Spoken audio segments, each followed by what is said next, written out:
Hello दोस्तों, तो हिंदी टिप्पण एवं प्रारूपण का एग्ज़ाम संपन्न हो चुका है। उम्मीद है कि आप सभी ने अच्छे से एग्ज़ाम दिया है। आइए पूछे गए क्वेश्चन की एनालिसिस करते हैं। तो पहला जो क्वेश्चन पूछा गया है वो है ड्राफ्टिंग करने का, मतलब एक सरकारी पत्र का प्रारूप देने का है। इसमें ये क्वेश्चन था कि मुख्य सचिव बिहार की ओर से सभी जिला पदाधिकारी को अपने अपने ज़िले में श्रावण मास, कांवड़ यात्रा एवं मुहर्रम के अवसर पर कानून व्यवस्था, भीड़ प्रबंधन, चिकित्सा सुविधा, पेयजल, यातायात व्यवस्था, सोशल मीडिया निगरानी तथा सांप्रदायिक सौहार्द बनाए रखने हेतु आवश्यक निर्देश जारी करते हुए एक सरकारी पत्र का प्रारूप देना था। तो ये अगर सही तरह से देखा जाए तो यहाँ पर क्या है, प्रेषक में तो हमारा मुख्य सचिव हो जाएंगे और सेवा में जिला पदाधिकारी हो जाएंगे। फिर ये बीच में पूरा का पूरा हमारा सब्जेक्ट दिया हुआ था, तो इसे ड्राफ्ट किया जाना था। और ये आसान भी था, इसलिए आसान था क्योंकि हमें यहाँ पर क्या है, टॉपिक्स ऑलरेडी दे दिए गए थे, तो इसी टॉपिक्स को लेकर हमें दिशा निर्देश देने थे, तो वो थोड़ा आसान हो जाता।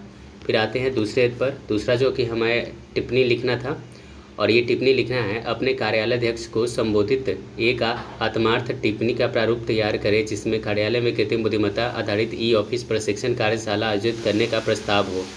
टिप्पणी में, अब इस टिप्पणी में क्या क्या है, तो हमें निम्न बिंदुओं को देखना है। प्रशिक्षण की आवश्यकता, अपेक्षित प्रतिभागी, संभावित लाभ, अनुमानित व्यय, प्रशिक्षण संस्था, अनुमोदन हेतु प्रस्ताव।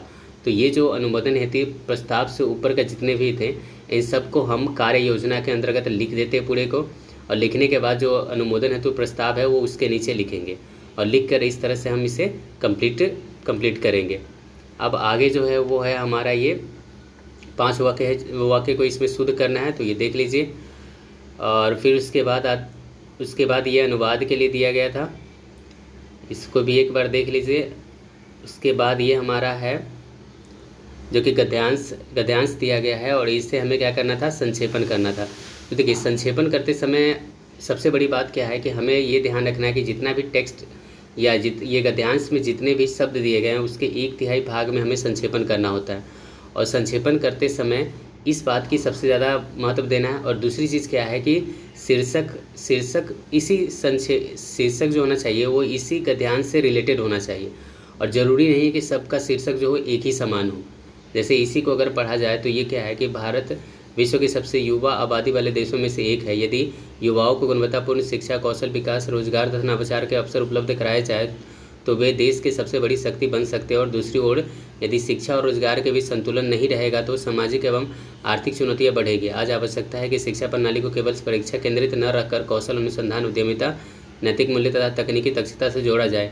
नई शिक्षा नीति इस दिशा में महत्वपूर्ण प्रयास कर रही है।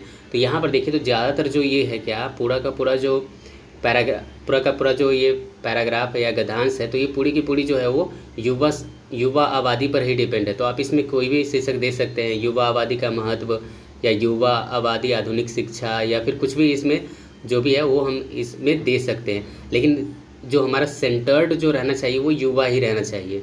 तो कोई भी शीर्षक जो देंगे हम वो सेंटर्ड उसमें युवा रहना चाहिए।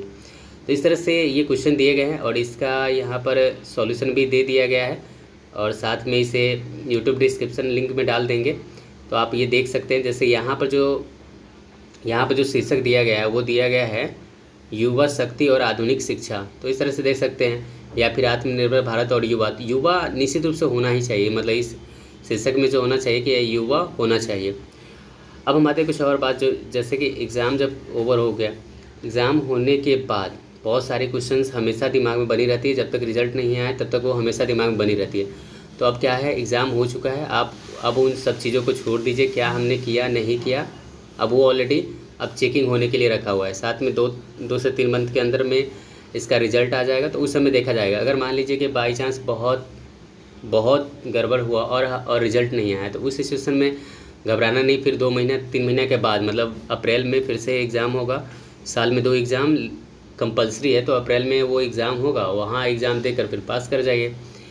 अब दूसरी बात ये है कि अब सभी आदमी जो भी अपने अपने ड्यूटी पर फिर वापस चले, अपने अपने ड्यूटी में लग जाइए, और साथ में अगर अगले कोई एग्ज़ाम्स की तैयारी कर रहे हैं तो उसमें भी अपना फोकस बनाए रखें। जॉब में आने के बाद सबसे बड़ी समस्या यही होती है, टाइम मैनेजमेंट करना। तो टाइम मैनेजमेंट कर ही लीजिए, इतनी सारी परेशानियों झेल कर आपको जॉब लगा तो आप टाइम मैनेज कर ही सकते हैं। अब हमारी एक सीरीज़ और स्टार्ट होगी जो संभवतः बीपीएससी 72वीं को लेकर है। ठीक है, तो ऑल द बेस्ट।